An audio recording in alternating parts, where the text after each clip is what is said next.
Mr. Secretary, how confident is the United States that it knows the extent of the North Korean nuclear program, and how confident are you in North Korea's willingness to divulge that information? And to both of you, Mr. Foreign Minister, Mr. Secretary, did you discuss the suspected attacks on American diplomats here, and have you learned any new information regarding what could be causing them? So let me answer each of those two questions. I'll take your second question first. The issue with respect to the American Foreign Service officer who suffered a health incident here was raised. I asked the Chinese to continue to cooperate with us to try and figure out how that happened, how it came to be, and to work with us to conduct an investigation sufficient that we can prevent it from happening again. I raised the issue, and Councillor Wong was kind in saying that he has provided and will continue to provide full support to ensuring that Americans serving here as diplomats will continue to be safe and secure. And I thank him very much for that. With respect to the scope and scale of the North Korea nuclear program, I don't want to get into the details of our intelligence precisely, but we have a reasonable understanding.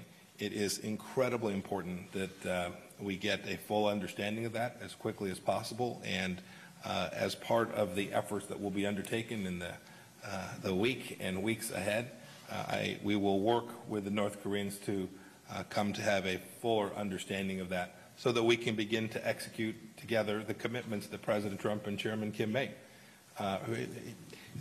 They made real commitments to denuclearize, each of them, and President Trump made a commitment that he would provide security assurances that were commensurate with that. Those are firm commitments that the two leaders made, and an understanding of the program as a piece of what will ultimately lead to our capacity to verify that full and complete denuclearization has actually taken place. On